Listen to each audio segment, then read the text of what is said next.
앞좌석 손님은 안전띠를 착용해주세요. 어서오세요. 손님이 설정한 추천 경로 옵션으로 안내합니다. 에코델타 시티 맞아요? 네.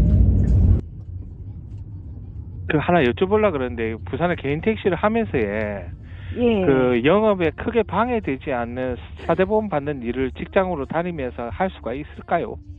원래 겸업은 금지되어 있습니다. 겸업 네. 금지되어 있고요. 그런데 거기에 대해서 정확한 그 규제나 이런 거는 법에는 안 나와 있긴 하거든요. 근데 법으로 규제는 하고 있다는데 어느 정도 택시 하시면서 가능하십니까, 그게? 그러니까 뭐 매일 일하는 게 아니고 뭐 잠시 잠깐 일할 수 있는 그런 일이기 때문에 한번 여쭤보려고 해. 그 업무가 그러시다는 말씀이신 거죠? 예, 그러니까 뭐 매일 하는 것도 아니고, 잠깐. 근데 또 사대보험은 가능한. 그러니까 월급을 받는 일이니까, 월급을 받는 일이니까 사대보험 가입이 돼야 된다 하더라고요. 그래서 어쨌든 저희가 법에는 방금 말씀드렸지만은, 저희는 원래 겸업에 대해서는 제한한 규정은 없지만은,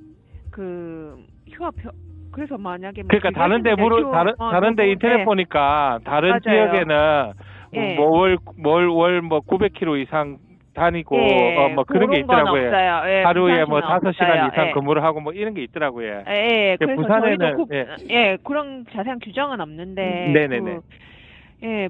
부산시에는 없는데 그냥 저희가 국토부에 질의한 바로는 그냥 하루에 한 출퇴근 시간 포함해서 8시간 정도는 택시 운행 권고는 하고 있다고 하고 있는데 선생님 말씀하시는 걸로 봐서는 지금 말씀하신 거는 택시 운행에 그다지 지장은 초래하지 않는 데서 가끔씩 근무하신다 그 말씀이신 거죠? 맞습니다. 그 정도면은 괜찮은 것 같습니다. 저희도 아직까지 거기에 대해서 개선 명령이나 규제 사항은 없기 때문에 자주는 하시는 거 아니시죠? 그렇죠. 이게 보면은 저희 쪽에서는 이제 그런 상황까지는 이게 다름이 없는데 보니까 주위나 이런 데서 차가 오래 세워져 있고 이러면은 가끔씩 주위 분들이 신고나 이런 게 들어오더라고요. 차대로 쉬는 거지 그걸 대놨다고 친구를 하면 되나? 아니 그 생각보다는 많으십니다. 경험한다고. 그러시면 돼 있으시니까 말씀하시는 부분인 그렇게까지 본격적으로 어디에 근무 계속 하시는 건 아니니까. 그런 건 아니죠. 그리고 차량도 그냥 계속 운영을 하시는 거죠, 꾸준히. 그렇죠. 그러면은 그 규제사항은 없습니다. 잘 알겠습니다. 알겠습니다. 감사합니다. 오늘은 그 택시를 하면서 겸업을 할 수 있는지에 대해서 한번 얘기를 한번 해보겠습니다. 앞에 영상에서 이제 시청 공무원하고 통화했던 내용대로 한번 이야기를 해보겠습니다. 현재는 지금 법 조문에서는 겸업을 금지한다는 말은 없어요. 겸업을 금지한다는 말은 없는데 또 이게 법 조문이라는 게 참 애매한 게 그렇다고 시청 공무원이 겸업을 할 수 있다라고도 말을 못합니다. 거기에 대해서 이제 정확하게 한번 말씀드려 볼 텐데 겸업을 해봤습니다. 그러니까 이제 택시를 시작하기 전에 제가 일반 사업자 이제 음식점을 하고 있었죠. 이제 하고 있으면서 이제 2개를 하다가 1개를 처분하면서 이제 가게가 이제 오토로 돌아가니까 직원들이 있으니까 너무 삶이 무료하고 심심해서 그때 이제 코로나 전이었습니다. 근데 이제 그때 회사 택시를 들어갔습니다. 그러니까 이제 제가 사업자가 있는데 법인으로 들어간 거죠. 그게 어떻게 보면 그것도 겸업이죠. 그러니까 또 다른 혜택이 있더라고요. 그 이야기는 좀 이따 하고, 또 최근에 개인 택시를 하면서 직장으로 또 한번 일을 해봤습니다. 제 친한 친구가 아파트 관리실에 이제 아파트 관리하는 일을 하는데 이제 2인 1조로 일하나 봐요. 2인 1조로 일했어요. 그러니까 이제 하루 일하고 하루 쉬고, 하루 일하고 하루 쉬고. 근데 이제 친구가 말하기에 야, 니 와가지고 그냥 자리만 지키도 낮에 이런 민원 업무 좀 하고 저녁에 막 크게 할 것도 없고 거의만 논다 뭐 이런 식으로 하길래 사실 들어간 조금 힘들었는데도 크게 일은 많이 없었습니다. 개인 택시를 하면서 거기서 석 달 정도 해봤습니다. 지금 제가 유튜브를 한번 보니까 겸업에 대해서 이제 얘기를 해놓은 몇 년 전 영상이나 해놓은 영상들이 참 많더라고요. 근데 몸소 진짜 해본 사람의 이야기는 없는 것 같아서. 근데 제가 또 알아본 바로는 만약에 그 지자체마다 틀릴 겁니다. 아마 뭐 우리 부산은 하는 말이 한 달에 900km 이상 그리고 시간을 몇 시간 이상 해야 되는데, 사실 경험을 하시는 분 중에 택시를 운행을 안 하시면서 하실 분은 없을 것 같습니다. 어느 정도 운행만 좀 하시고 손님 태우면 그 한도의 그 기준은 충분히 벗어난다 봅니다. 그러니까 경험이 가능하다는 건데, 아예 내가 일을 안 하면서 아예 내가 이제 택시 일을 안전차를 세워놓고 일을 안 하면서 다른 일을 한다? 그거는 좀 어려울 수도 있습니다. 그러니까 이제 정확하게 얘기를 하면은, 처음으로 이제 만약에 그런 식으로 해갖고 뭐 신고가 들어가거나 누가 고발을 하거나 아니면 뭐 이제 일도 안 하는데 아예 매출도 안 일어나고 카드 매출도 없는데 내가 이 택시를 타고 다니면서 가스를 타고 다니면서 시나 나라에 보조를 받고 그런 식으로 하다 보면 시에서 이 사람 이상하다고 뭐 조사가 들어갈 수도 있답니까? 그러면은 첫 번째는 이제 공식적으로는 이제 원아웃은 이제 원아웃이라고 하죠. 원아웃이 되면은 그냥 이제 경고 조치를 한답니다. 뭐 그러면 이제 조심해야죠. 한번 받으면. 근데 투아웃 되면은 한 번 더 걸리면 이제 정지 처분을 받는답니다. 30일 정지를 처분받거나 가진금 180만 원 부과될 수 있답니다.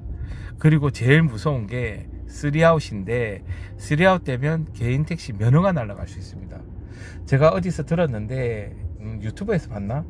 어디 들었는데, 예전에 타 지역에, 서울인가 어디 타 지역에 이런 일이 있었답니다. 개인 택시 하시는 분이 버스에 출근을 하면서 이 택시로 가스 보조를 받으면서 버스 일만 한 거예요. 면허가 날아갔답니다. 뭐 대구 빼놓고는 다 1억이 넘잖아요. 그러니까 뭐 면허 날아가면 엄청나지 않습니까? 그러니까 근데 사실 그럴 분들이 몇 분 있겠습니까? 그죠? 그러니까 그러지 않은 이상에는 겸업은 가능하다. 그러니까 이 겸업을 하는 방법이 여러 가지가 있는데, 예를 들어 이제 내가 개인 택시를 하면서 경험을 한다면, 개인 택시를 하면서 내가 직장에 들어가는 거죠. 그러면은 이 개인 택시에서 우리가 내고 있던 의료보험이나 뭐 국민연금은, 연세가 있으신 분들은 국민연금 안 낼 수도 있지만 회사에서 나가니까 요 직장으로 바뀌어버립니다. 그거 내는 게 지금 뭐 지역에서 직장으로 바뀐다고 하죠. 그렇게 되고, 그리고 내가 개인 택시를 하면서 또 사업자를 낼 수도 있지 않습니까? 이게 문제인데, 이제 두 개의 사업자가 생기면, 한 개의 사업자가 만약에 일반 가세로 바뀌면 나머지 간이가세도 일반으로 바뀝니다.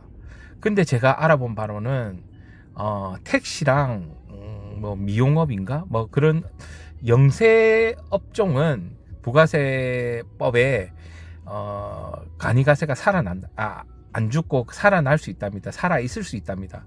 그러니까 다른 업에 만약에 내가 이제 다른 사업을 한다고 또 사업자를 만들더라도 개인 택시는 간이가세로 남아 있는 거죠.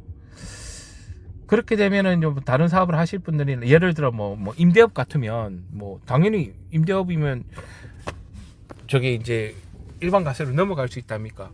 그럴 수 있으니까 이제 그래도 개인 택시는 간이가세로 살아날 수 있고, 또 두 번째는 이제 내가 직장을 하면서 이제 법인으로 가는 거죠. 제 주변에 아는 형님 그런 분이 있습니다. 보험회사에 보험업을 하면서, 그러니까 직장인이죠. 하면서 법인 택시까지 하는 거죠. 그렇게 일하시는 분들, 그거는 이제 양쪽으로 이제 양쪽에서 이제 의료보험이나 그런 걸 하긴 하셔야겠죠. 그리고 직장을 하면서 개인 택시를 할 수도 있고, 그렇게 되면 어떤 문제가 생기냐면 그 부분은 아까 말했고, 이제 사업을 하면서 내가 개인 사업을 하면서 이제 법인 택시를 가는 경우, 아까 내가 제 사례에 대해서 말씀드리자면, 제가 제 사업을 할 때 의료보험이랑 국민연금 이게 한 50만 원 정도 나왔거든요. 의료보험이 38만 원 나왔으니까. 근데 그거를 회사에서 내줬어요. 법인 택시 회사에서. 그게 이제 한마디로 지역에서 직장으로 바뀌어버리는 거죠. 그런 혜택을 볼 수 있었다. 그리고 제가 개인적으로 타고 다녔던 차가 기름값이나 요즘 고유가니까 기름값이나 이런 것들이 한 달에 한 몇십만이 나갔죠. 그러면 이제 어차피 법인 택시에서 차가 한 대 나오니까, 그러면은 그것만 해도 제가 봤을 때 한 100만 원 정도가 경제적 효과가 일어나더라고요. 그러니까 그런 걸 잘 따져셔가지고 겸업을 생각하시는 분은 도전을 한번 해봐도 될 것 같습니다. 제가 해란 말이 아닙니다. 절대로 해란 말이 아니고, 자기 사정이 그래가지고 또 이렇게 겸업을 하시려고 하시는 분들은 그렇게 해도 된다, 할 수도 있다, 이런 말이니까 참고하면 좋겠습니다. 오늘 겸업에 대해서 한번 얘기해 봤는데, 제가 이런 자료나 이런 걸 정리하지 않고 운전하면서 그냥 녹음본으로 지금 이야기를 하는 거라, 지금 앞뒤가 서두가 좀 길고 안 맞을 수도 있는데, 잘 한번 제가 정리를 해가지고 또 나중에 글로 한번 올리든지 한번 해보겠습니다. 아무튼 겸업에 대해서 한번 얘기를 나눴습니다. 겸업을 하면서 또 이런 방법도 있습니다. 휴업을 하는 방법이 있는데, 택시를 잠시 운행하지 않고 다른 일을 하고 싶다면 내 마음대로 그냥 쉬면 안 되고, 택시를 이제 운행하지 않으려면은 반드시 관할 시군청이나 시군청, 구청이나 정식으로 휴가 허가를 신청하면 된답니다. 휴업 허가를 받으면 허가된 기간 동안은 합법적으로 운행을 안 해도 되는 거죠. 그 기간 동안 다른 일을 하시도, 이제 마음대로 하는 거는 자기 마음이니까 그 기간 동안은 다른 일을 할 수 있는데, 그 기간이나 이런 거는 지자체마다 틀리니까 알아보셔야 되고, 이제 주의할 거는, 이제 허가 기간이 끝났는데, 이제 휴업을 처음 할 때 정하는 휴업 기간을 정하지 않습니까? 근데 휴업을 끝났는데 운행을 재개하지 않고 그대로 놔두면 면허 취소를 받을 수 있답니다. 취소까지 되겠냐마는, 그 기간을 좀 더 잘 따져야 되겠습니다. 그런 기준이 지역마다 좀 다른데, 정확한 기준은 이제 지역에 있는 시청이나 구청에, 부산 같으면 시청이겠죠. 택시 운송과나 교통과에 직접 확인을 해가지고 한번 물어봐야 됩니다. 그걸 또 꼭 확인하셔가지고 휴업을 하는 게 좋겠습니다. 휴업에 대해서도 한번 얘기해 봤습니다.